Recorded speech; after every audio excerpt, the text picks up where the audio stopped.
નમસ્કાર મિત્રો. કેલિફોર્નિયા બેઠકની કવિતાનું કેફ શ્રેણીમાં આજે વાત કરીશું એક એવા સિદ્ધહસ્ત કવિની જેમને આપણે હમણાં ગયા અઠવાડિયે જ ગુમાવ્યા, તે કવિ શ્રી અનિલ જોશીની કવિતા.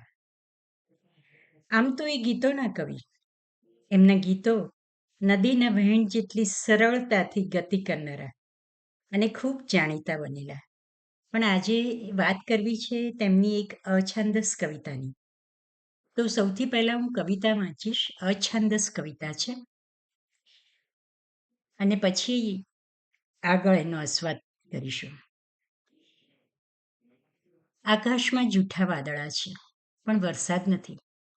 નળના કાટ ખાધેલા પાઇપમાં અંધારું ટૂંટિયું વળીને બેઠું છે. નપાટ માનવજાત સામેના વિરોધમાં પાણી હડતાળ પર ગયું છે. કોઈ ધોતું નથી. આપણા પાપ ધોવા માટે પાણી ક્યાં છે? સૌ પોતાની આંખોનું પાણી બચાવીને આકાશને તાકતા બેસી પડ્યા છે. કોઈના ભયથી જેમ દૂધણી ગાય દૂધ ચોરી જાય, એમ આકાશ આજે પાણી ચોરી ગયું છે.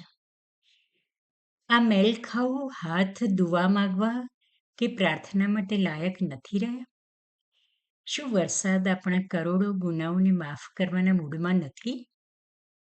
મને લાગે છે કે વરસાદે આપણું પાણી માપી લીધું છે. તો આ એમની અછંદસ કવિતા. એ શરૂઆતમાં જ જુઓ, કવિને કહેવું છે કે વરસાદ નથી એટલે પાણી નથી. પણ એ કેવી રજૂઆત કરે છે કે વાદળા જૂઠા છે. આક્ષેપથી શરૂઆત કરે છે અને પછી પાણી નથીની વાત પણ સાવ જુદી જ રીતે કહે છે કે ક્યાંય પાણી નથી એટલે કે નળની પાઇપમાંય પાણી નથી એટલે અંધારું ટૂંટિયું વળીને બેઠું છે. સજીવારોપણ અલંકાર પ્રયોજ્યો છે એમણે. અને પછી ઉમેરે છે કે પાણી હડતાલ પર ગયું છે. બાપરે, આવી કલ્પના કોઈએ કરી છે? આગળ વધીને એ કહે છે કે આપણા પાપ ધોવા માટે પાણી ક્યાં છે? સૌ પોતાની આંખોનું પાણી બચાવીને આકાશને તાકતા બેસી પડ્યા છે. અહીં એકદમ વ્યંગ કર્યો છે અને તે પણ ખૂબ ઓછા શબ્દોમાં. કહે છે કે પાપ ધોવા માટે પાણી નથી. એટલું જ નહીં, અછત હોય ત્યારે બચતમાં આંખના આંસુ લાવીને મૂકી દીધા છે. અહીં તો શબ્દે શબ્દે ચિત્ર ઊભું થઈ ગયું છે. એક તો આકાશને તાકીને બેસી રહેલા લાચાર માણસો અને બીજું આંસુના પાણી બચાવતા લોકો. હવે આ સૂકા દુકાળના વાતાવરણને વધુ ઘેરો રંગ આપતા આગળ એ શું કહે છે? જુઓ, ઉપમા કોની આપે છે? કોઈના ભયથી જેમ દૂધણી ગાય દૂધ ચોરી જાય, એમ આકાશ આજે પાણી ચોરી ગયું છે. આ કલ્પના જ કેવું કદી ન જાગે એવું સાવ જ જુદું છે.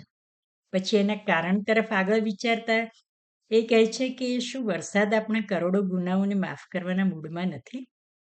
અહીં કવિ કલાપીની પંક્તિઓ જરૂર યાદ આવે છે. રસહીન ધરા થઈ છે, દયાહીન થયો નૃપ, નહીં તો ના બને આવું, બોલી માતા ફરી રડી. જો કે એ પરિસ્થિતિ જુદી હતી. અહીંયા તો અનિલ જોશી કહે છે કે વરસાદ આપણા કરોડો ગુનાઓને માફ કરવાના મૂડમાં નથી. 1, 2, 3, 4 નહીં, કરોડો ગુનાઓ. કેટલી કરુણતા ભરી છે એ ભાગ્યે જ સમજાવવાની જરૂર છે. અને છેલ્લી પંક્તિમાં તો એ આબાદ વાત કરી દે છે, એમ કહીને કે મને લાગે છે કે વરસાદે આપણું પાણી માપી લીધું છે. સખતની ચોટ સાથે આ કવિતા પૂરી થાય છે. આમ તો આ નાની અછંદસ કવિતા છે, પણ તેમાં કેટલું ભર્યું પડ્યું છે. વરસાદ નથી તેથી પાણી વિનાના ત્રસ્ત જગતનું વર્ણન છે.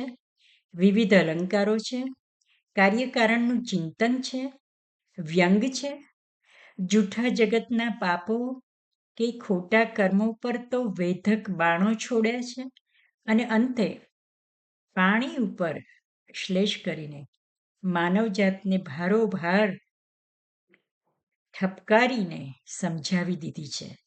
આ બધું જ ચિત્રાત્મક બન્યું હોય વાચક મન પર અંકિત થઈ જાય છે. એક અછંદસ કવિતામાં આવો સરસ, હું તો કહીશ કે વિવિધ ભાવોનો લય લયબદ્ધ ગીતોથી પણ ચડી જતો વર્તાય છે. કવિ શ્રી અનિલ જોશીની ખોટ લાગશે જ. એમની કવિતાની અક્ષર કાયાને આ શબ્દાંજલિ સાથે નમન. અસ્તુ.